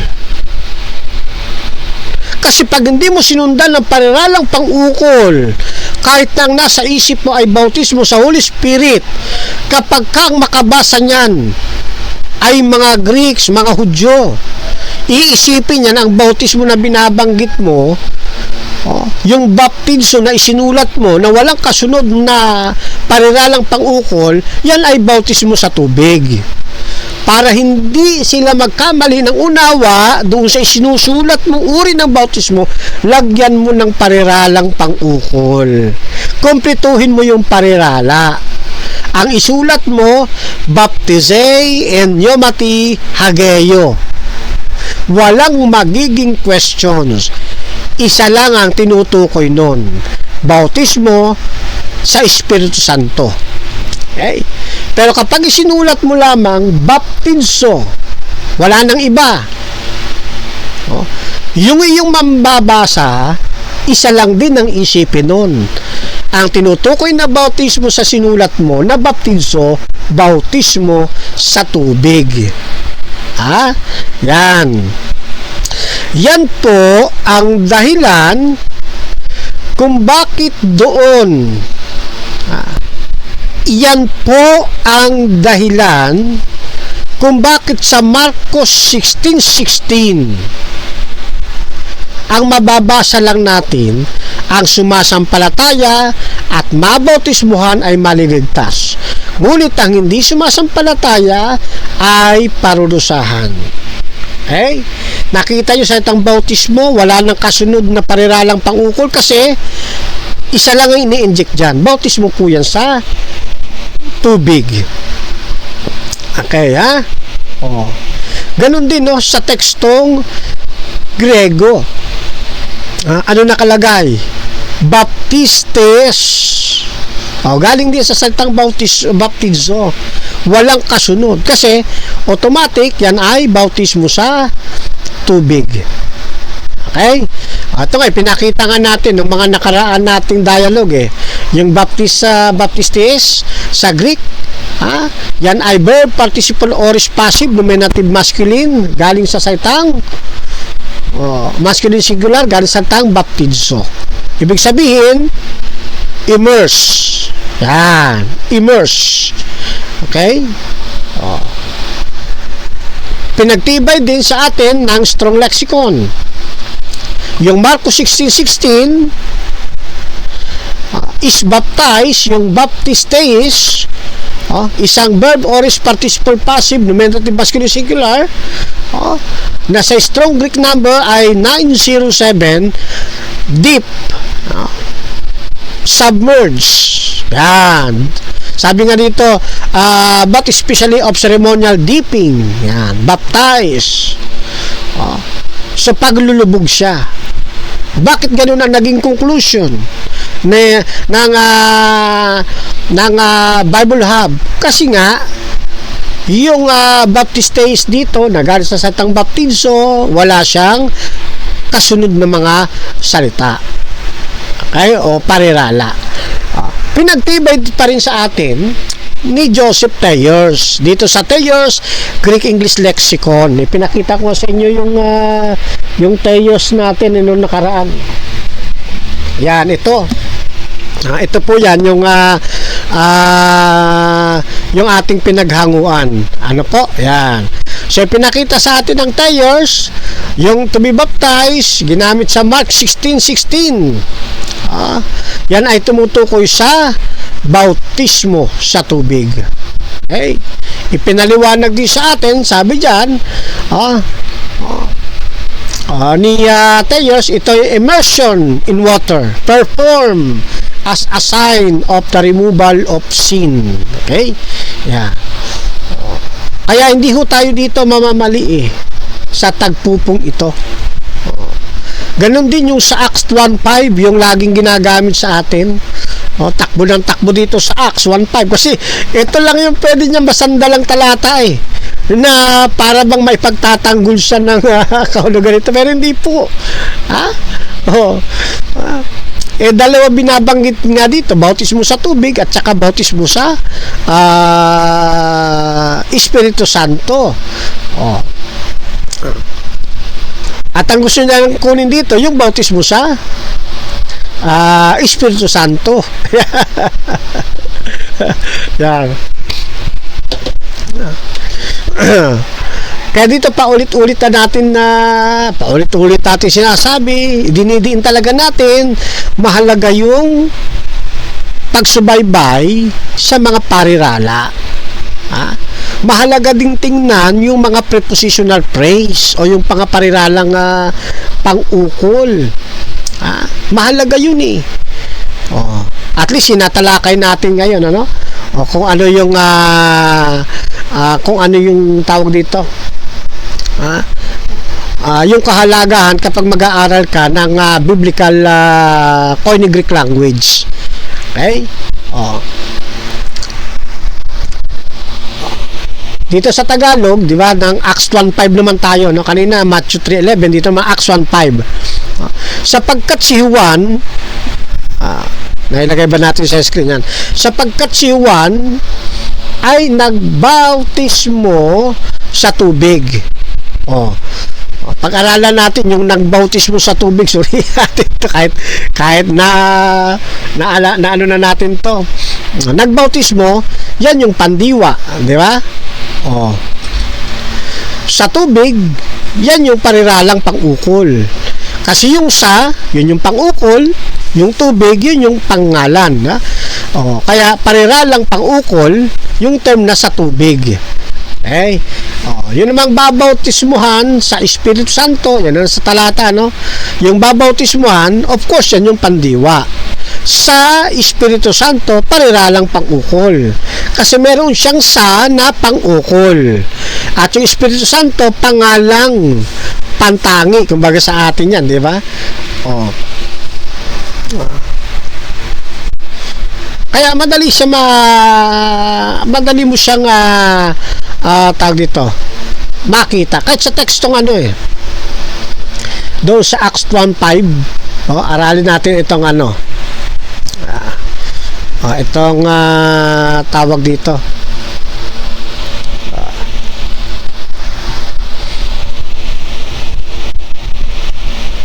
Itong Greek text ng Acts 1:5.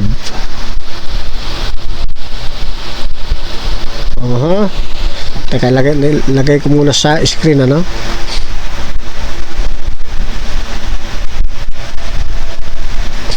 Ayan. Yan, nandiyan na, doon tayo sa part ng Pneumati Baptisiste Ageo. Okay? Dito, yung Baptisiste, yan yung pinaka-verb. Yung preposition po dyan, yung N sa Greek text, yung pneumati,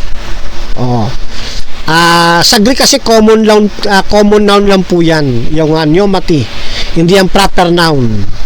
Tayo naman, kasi yung sa atin kasi yung banal na espiritu, kasi nga naka-capital letter siya. Tama ba, mama? Proper noun yun, pangalan na kasi yun, name. Oo. Sa atin, proper noun yun. Pero sa mga Greeks, sa Koine Greek, yun po ay common noun para sa kanila.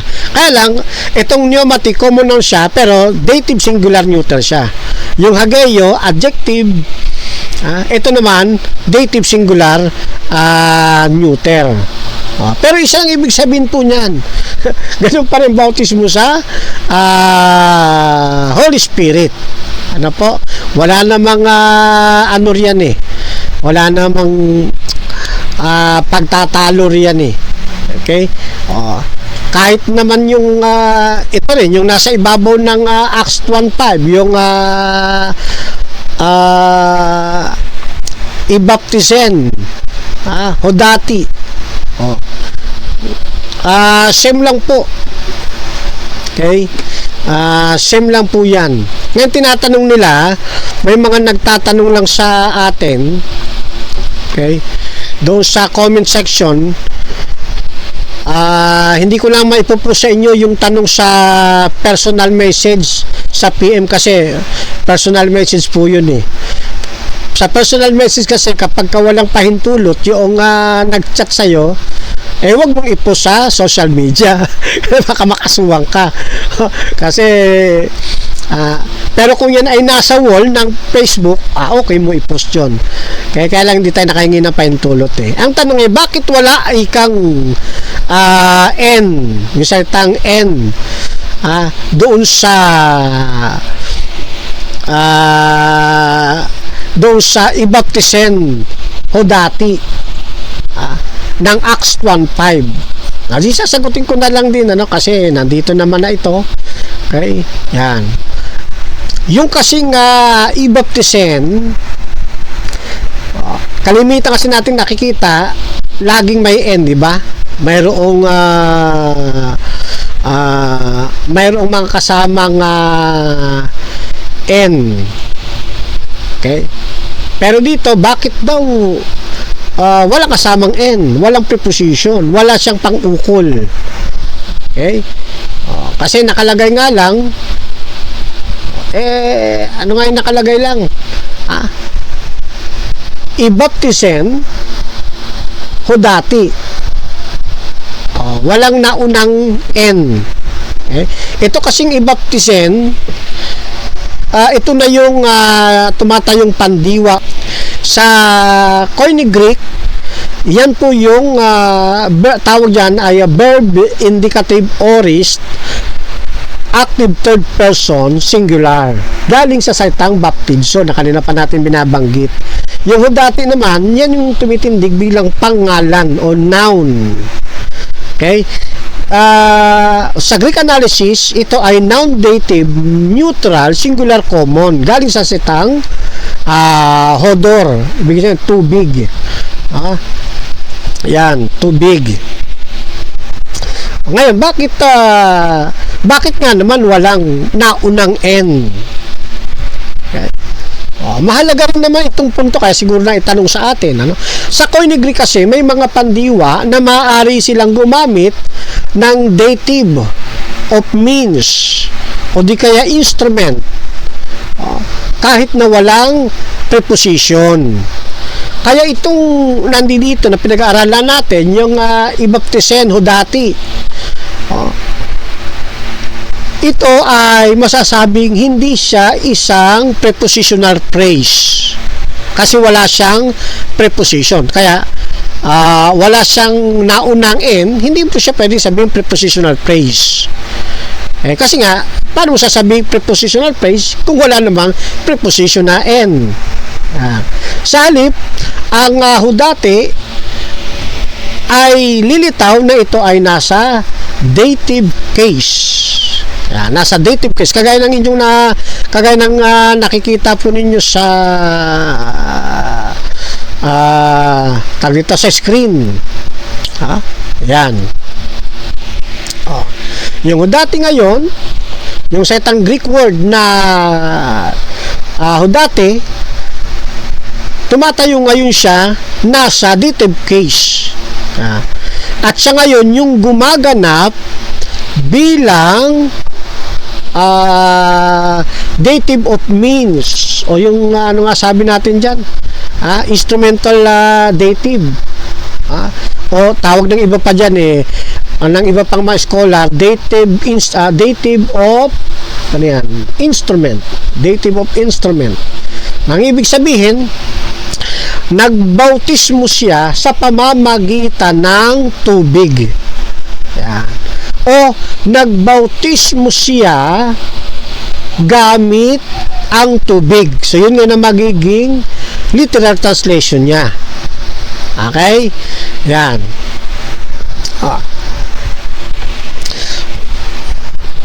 Kaya hindi na siya kailangang lagyan pa ng required na lagyan pa ng sa itang N, kasi maiintindihan na siya ng mga mambabasang Grego. Tandaan natin, sa bawat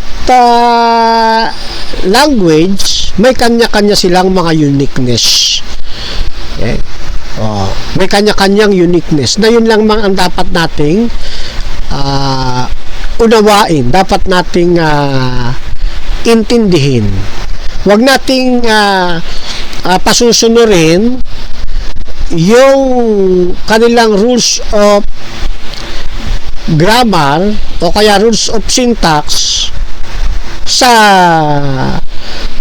balarilang Pilipino. Kasi magkaiba yung balarilang Pilipino, iba rin naman ang English grammar, iba rin ang Hebrew grammar, iba rin ang Greek grammar. May kanya-kanya silang ruling. At doon tayo susunod sa mga ruling kung saan ginagamit yung bawat salita. Okay, so ganun po mga kapatid. Kapag ang ginagamit ay ang gusto mong tukuyin ay bautismo sa tubig, ang gagamitin mo, isusulat mo baptizo in hodati. Meron siyang verb plus prepositional phrase. Pero kung ang gagamitin mo lang ay ibaptisen hodati, wala rin namang problema. Kasi meron siyang verb plus dative of means. Yan.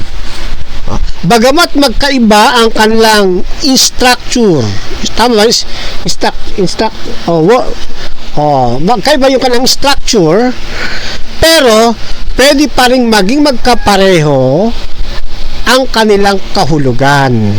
Yan ang kagandahan sa kapag sasaglit ka o sisilip kang aralin kahit papaano yung biblical languages. Okay? Sa madalas salita, yung salin sa Biblia na sapagkat si Juan ay nagbautismo sa tubig, wala pong pinag-iba yan sa tekstong Grego kung ang ginamit ang ginamit lang ay baptizo in hodati o di kaya'y ibaptisen hodati. Wala po silang pinagkaiba. Okay? So maliwanag po yan mga kapatid. Okay? Ngayon, balikan natin yung kasi napalayo tayo, napunta tayo tuloy. Balikan natin yung pinupuntos ng ating negative side. Napunta na tuloy tayo sa sa Greek grammar and syntax. Malaki po bayad niyan. Ang misis ko pag nag-tutor ang per hour niyan malaki. Balikan tayo doon, doon tayo sa baptizo, mga kapatid. Gusto niya kasi palabasin, kaya niya itinatanong sa atin yung bahaging yon. Gusto niya palabasin na kapag sa Marcos 16:16 ay baptizo rin ang nakalagay sa wikang Greek, at baptizo rin ang ginamit sa Holy Spirit, ay lalabas ng Marcos 16:16 ay bautismo rin niya sa Holy Spirit, kasi pareho ng mga baptizo ang ginamit. Kaya para si equivocation, hindi ko mo magkaparehong kapirasong salita ang ginamit sa magkaibang complete phrase, isa na meaning, mali po, di ba? Laging ganun ang nangyayari. Bigyan ko kayo ng halimbawa. Dito na tayo sa salitang tubig, sa Tagalog salitang tubig. Parang bautismo rin po yan. Hindi lahat ng bautismo ay bautismo sa Espiritu Santo. Parang yung tubig, di ba? Hindi lahat ng tubig ay fresh water. Di ba, may tubig sa dagat, tubig sa lawa, di ba? Pero kapag ikaw ay humingi ng tubig, wala nang karugtong, wala nang tubig sa dagat o kaya tubig sa lawa, humingi ka lang ng tubig, ano ibibigay sa iyo? Automatic, tubig na maiinom, tubig tabang. Hindi ako kukuha ng tubig na galing pa sa dagat o salt water. Ganon din po sa mga Hebreo na sumulat ng Greek. Hindi na nila kailangan kung ang sasabihin lang nila bautismo sa tubig, hindi na nila kailangan gawin pang kompletong parirala na bautismo sa tubig. Hindi na sapat na salitang bautismo para maintindihan nila ang tinutukoy ko ay bautismo sa tubig. Di ba ganon? Kapag tayo naman hihingi ng tubig at gusto natin yung tubig sa dagat ang kunin, ay tutumbukin natin. Bigyan mo ko ng tubig sa dagat. Tubig na galing sa dagat. Ganon din sa mga Greeks. Para matumbok mo ng tinutukoy ay bautismo sa Holy Spirit, tinutumbok din nila bautismo sa Espiritu Santo. Sana nasasakyan po ninyo, hindi lahat ng bautismo ng salitang bautismo ay tumutukoy sa bautismo sa Holy Spirit. May bautismo na tumutukoy sa tubig. Pareho din ng pareho din ng salitang tubig, di ba? Hindi lahat ng tubig ay tumutukoy sa tubig dagat. May tubig na freshwater o tabang.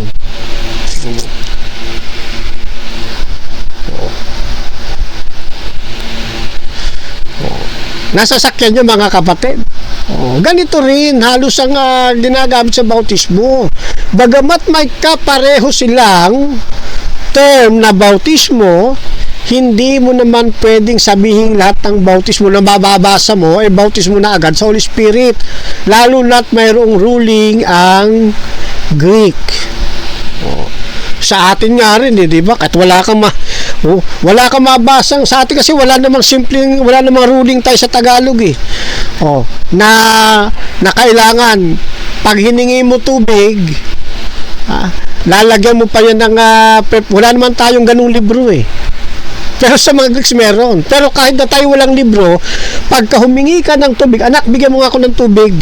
Ang ibibigay sa'yo, tubig o fresh water. Tubig tabang. Di ba? Sentido common po yun. Na halos wala rin pinag-iba doon sa pinag-aaralan natin. Yan. Kaya sa Biblia, sa usaping Biblia, mahalaga po, pagdating sa pinag-usapang bautismo, makita mo yung complete praise. Ito bang parirala na ito? Meron itong pariralang pang-ukol. Kapag wala, ito ibig sabihin yan. Pag walang pariralang pang-ukol, yung salitang bautismo, bautismo sa tubig po yan. Kapag meron, bautismo sa Holy Spirit. Mahalaga yun eh. Tulad na sinasabi ko sa inyo, hindi lahat ng tubig lalo na't meron tayong iba't ibang uri ng tubig. Meron tayong tubig sa ilog, tubig sa dagat, tubig sa lawa, tubig sa balon, tubig sa bote, tubig sa baso, tubig sa timba, ano pa, tubig sa sapa, tubig sa bukal. Marami pa kayo maiisip, di ba? Pero lahat ng yan tubig. Pero hindi lahat ng tubig fresh water. Hindi rin lahat ng tubig ay alat. Pero kapag sa mga Tagalog, pag sinabi mo lang pahing tubig, ibibigay sa'yo fresh water. Pero pag dinugsungan mo para maintindihan niya, gusto mo palang ibigay sa'yo tubig na galing sa dagat, saka mo lang dudugtungan. Bigyan mo ako ng tubig dagat. Yan, tubig na galing sa dagat. Yan. Kaya mahalaga po yung observation mga kapatid sa bawat pinag-aaralan natin, lalo na sa Biblia. Kaya nga sinasabi ko, kung ang talagang naisabihin sa Marcos 16:16 ay bautismo sa Espiritu Santo, dapat sana ang kanyang inilagay na parilalang pang-ukol ay en pneumati ageo, o di kaya ay pneumati ageo. Yan, ganyan po yan mga kaibigan. Okay. Medyo mahaba-haba na rin yung ating napag-aralan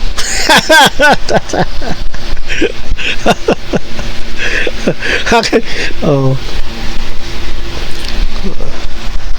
Siya nga pala para kasi total nabanggit ko na yung baka maging question sa isipan nyo, baka ano ba sinasabi nito ni Brother Fernando na accusative case, genitive, dative, gumagawa lang ito. Hindi po. Yung binabanggit ko kasi mga accusative, genitive, dative, at saka vocative, yan po ay mga grammatical cases o mga kaso ng pangalan o panghalip. Ipinakikita po ng mga cases na ito yung kanya-kanilang mga tungkulin ng pangalan o tungkulin ng mga panghalip na ginagamit doon sa isang pangungusap. Halimbawa, accusative case. Pag sinabing accusative case, in layman term, sa isang mababaw na pagbibigay ng kahulugan. O yan yung tuwirang layon ng pandiwa.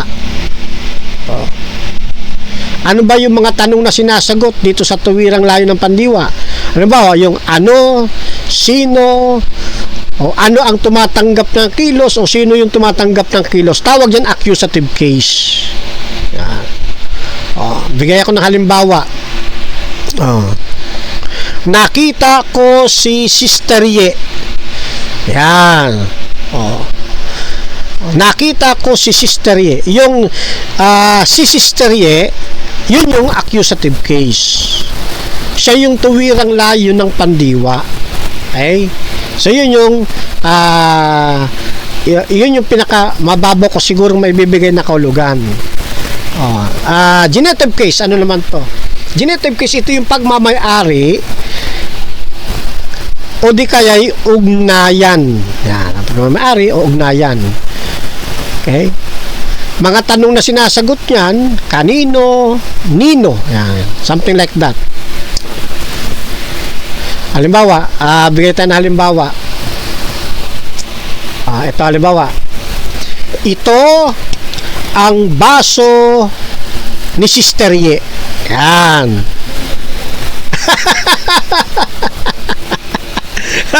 Yung ni Sister Ye, yan yung genitive case. Yan. Okay? Punta tayo sa dative case. Siyempre, pagka inilibro nyo yan, mas marami kayong mga makikita. Sa akin na pinapaliwanag ko lang sa isang maikling o maliit na ano lang. Okay, dative case. Siyempre, dative, dito wirang layon o di kaya tagatanggap ng kilos. Tagatanggap ng kilos. Ano tawag sa English? Passive. Passive. Itong sinasabi ko sa inyo mga kapatid, Greek grammatical cases ito ito sa English kung magkapare mo sa English at least meron na tayong di ba? Ano nga yung dative case? Ito yung tagatanggap ng kilos. Ano tawag yan ma? Passive, yan. O di kaya yung dito wirang layon. Mga tanong na sinasagot dyan, kanino, para kanino, yan. Bigay ulit tayo ng halimbawa.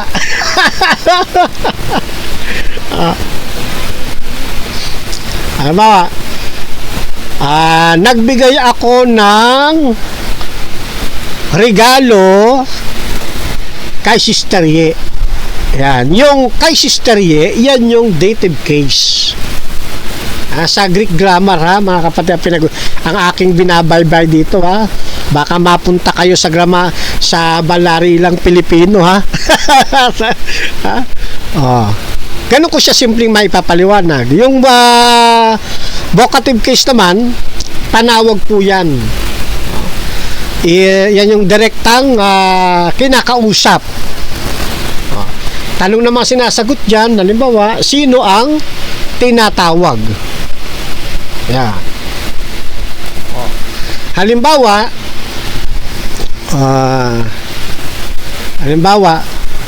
Sister Ye, halika muna rito. Yan. Yung nauna Sister Ye, automatic vocative po yun. Kaya nga doon, kung maalala nyo, yung nasa Hebrew chapter 1 verse 8, tungkol sa anak ay sinasabi, ang iyong luklukan o Diyos, vocative po yun.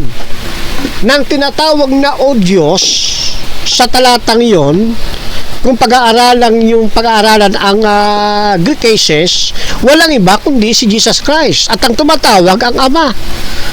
Ang Ama na Diyos, tumatawag kay Jesus Christ bilang Diyos. O kinikilala niya ng ating Panginoong Jesucristo ay Diyos. Tungkol sa anak ay sinasabi, ang iyong luklukan o Diyos. Vocative po yun. Vocative case yun. Yan. Okay? So, ano nga sinasagot sa vocative case? Yan, sino ang tinatawag? Very simple lang, Ganun lang siya pag kung ipapaliwanag sa tawag dito sa ano. Okay? Now, may binabanggit sa atin ang banal na kasulatan buhat dito sa Kapitulo 4, talatang 2 ng ikalawang Korinto. Ano sabi ng talatang ito? Tinalikdang ko na ang mga gawang kahiyaya, sabi ni Apostol Pablo. Tinalikdan ko na ang mga gawang kahiyaya at ginagawa ng palihim. Hindi ako nanlilinlang at hindi ko pinipilipit ang salita ng Diyos. Sa halip, hayagang kong ipinangangaral ang katotohanan at ito'y alam ng Diyos. Kaya handa akong pahatol kanino man, sabi ni Apostol Pablo. Anong ibig sabihin natin sa pagkot ng talatang ito? Mga kapatid, hindi natin kailangang lansihin ang ating mga kababayan. Hindi natin kailangang dayain ang mga tagapakinig para lamang mapalitaw ang atin pong doktrina.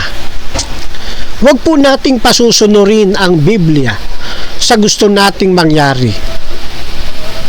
Huwag nating pasusunurin ang Biblia sa ating doktrina. Huwag nating pilipitin ang salita ng Diyos. Huwag na po ninyong ulitin ang policy of equivocation. Kasi itong policy of equivocation, isa itong paraan ng pandaraya upang ang katotohanan ng Diyos ay hindi makita ng sinumang mag-aaral ng Biblia na mayroon pang mababaw na kaalaman. Manatili tayo sa pag-alam sa katotohanan ng Diyos nang hindi natin pinipilipit ang salita ng Diyos. Kaya mga kapatid ko, kami ay patuloy na nag-aanyaya sa inyo. Kung nais pa ho ninyong kayo ay lumago sa pagkaalam at pagkaunawa ng salita ng Diyos, patuloy po kayong sumubaybay sa amin pong mga programa. Ang Seventh-day Adventist Church ay napakaraming iba't ibang mga platform sa himpapawid. Meron tayo sa radyo, meron tayo sa social sa internet, napakaraming mga platform. Panoorin po ninyo lagi. Ang amin din pong mga kapilya ay bukas at nag-aanyaya sa inyo. Bukas po ang aming mga kapilya tuwing sasapit ang Miyerkules ng gabi. Kinikilala ng iba na Friday night o Friday ng gabi at buong maghapon ng araw ng Sabat. Pumasyal po kayo, magpakilala o sabihin ang inyong sadya. At kayo naman ay paglilingkuran ng atin pong mga kapatid sa iglesia. Dalangin ko po sa gabi ito ng ating pag-aaral ay patuloy po ninyong nakita ang katotohanan ng Diyos.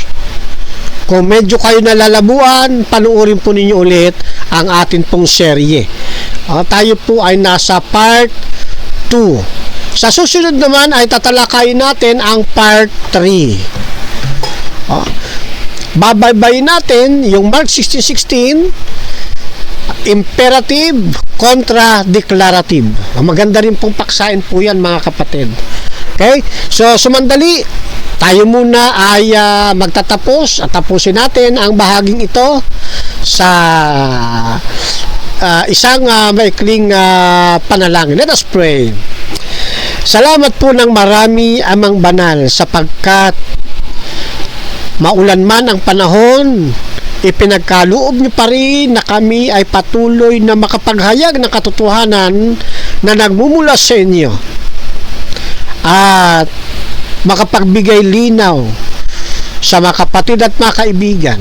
Hangad po ng palatuntunan ito, maraming mga waglit ang mapasama sa inyo pong bayan upang kapag bumalik na ang aming Panginoong Hesus sa ikalawan niyang pagbabalik, marami kaming sasalubong sa Kanya.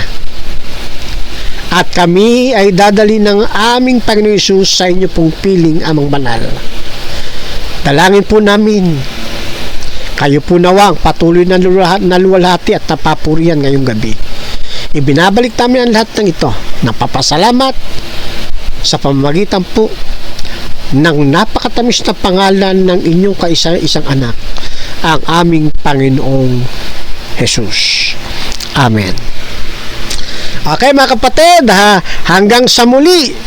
Hasta la vista. Viva el Señor. Viva Adventista del Séptimo Día. Chokbok Hamnida. Mispa sa inyong lahat mga kapatid. Shalom.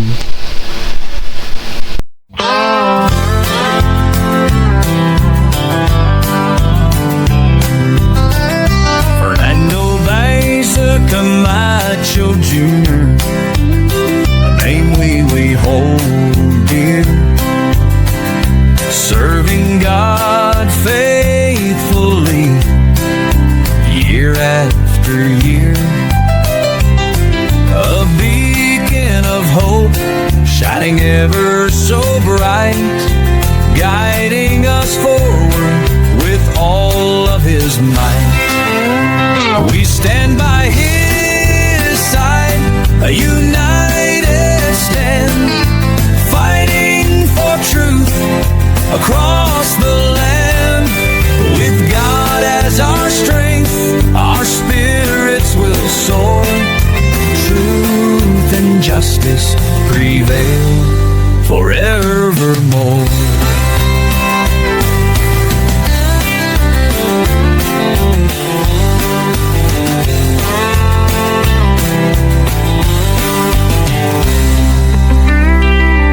We stand by His side, a united stand, fighting for truth across the